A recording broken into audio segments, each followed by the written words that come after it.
Continuando o estudo do direito processual civil, ainda na sua teoria geral, falando ainda da história do direito processual civil, estamos falando sobre o neoprocessualismo, que diz respeito aos impactos que o neoconstitucionalismo teve sobre o processo civil. Dentre esses impactos, nós falamos sobre a teoria das fontes e agora vamos falar sobre as alterações que houveram na teoria hermenêutica relacionadas ao neoprocessualismo.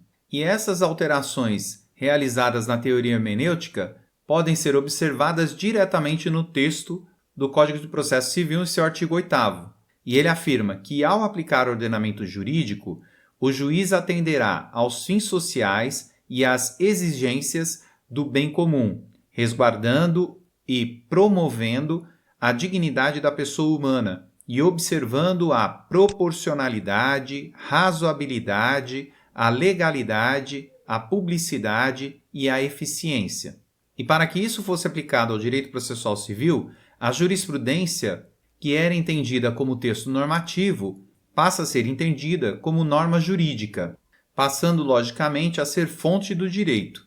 E como sabemos, a norma jurídica ela é o resultado da interpretação do texto normativo. Dessa forma, não existe aplicação do direito sem norma jurídica, pois o texto não pode ser aplicado simplesmente ao fato. Ele deve ser interpretado pelo juiz. Outra questão que foi profundamente alterada em relação à teoria hermenêutica diz respeito à atividade criativa judiciária, que se tornou muito mais proeminente por conta dessa diferenciação entre o texto normativo e a norma jurídica e sua aplicação às fontes de direito, que é o que temos chamado atualmente de ativismo judicial. E essa atividade criativa judiciária deve respeitar a regra da proporcionalidade, que, como falamos na aula anterior, é uma meta-regra, além de aplicar ao caso concreto o princípio da razoabilidade. Lembrando que esses dois princípios são fungíveis. E para entendermos um pouco melhor a aplicabilidade da teoria hermenêutica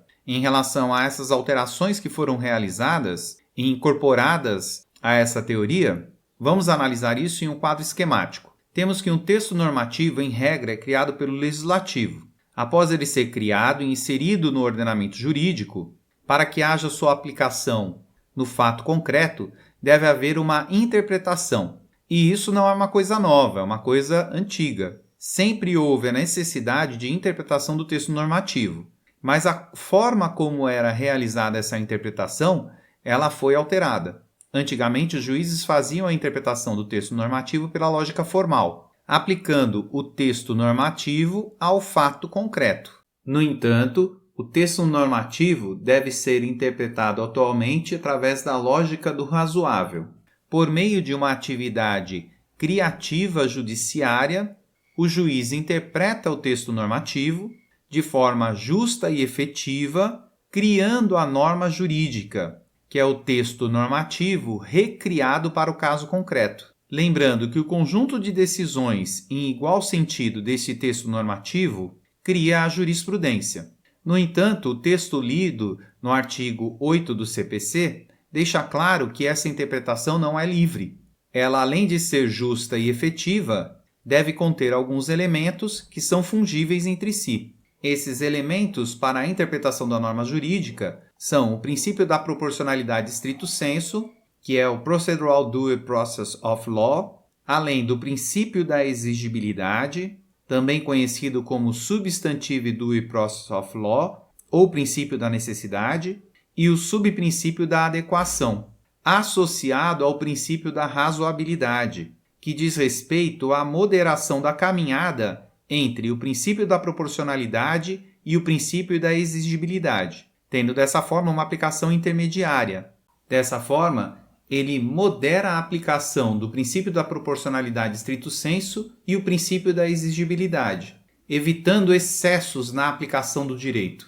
Ao aplicar esses elementos, o juiz, inserindo ao caso concreto uma visão justa e efetiva relacionada à aplicação do texto normativo, gera uma norma jurídica justa e efetiva, que é aplicada ao caso concreto. Lembrando que um aprofundamento desses princípios ou dessas relações é realizado de forma mais detida na aula de Direito Penal, que pode ser acessado clicando no card. Dessa forma, fica clara que as questões relacionadas à teoria hermenêutica não são dissociadas, e sim um conjunto de regras que se interrelacionam para interpretar o texto normativo através da lógica razoável pelo juiz com a utilização de elementos da meta-regra da proporcionalidade, criando a norma jurídica, que será aplicada ao caso concreto. Para fixar bem essa questão, vamos propor um exemplo.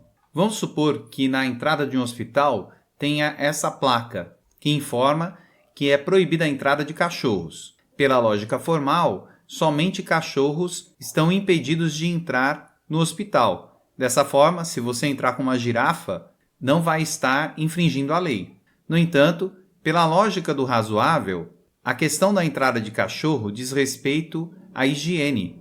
Logo, essa interpretação deve ser ampliativa, para que qualquer animal seja impedido de entrar dentro do hospital, por conta da higiene. Agora, com base na proporcionalidade e razoabilidade, também podemos permitir que o cão-guia entre junto com o cego dentro do hospital, pelo menos até que ele seja atendido. Dessa forma, a interpretação do texto normativo pela lógica razoável, com a observação do princípio da razoabilidade, da proporcionalidade e da exigibilidade, torna a aplicação da regra mais justa e efetiva para o caso concreto.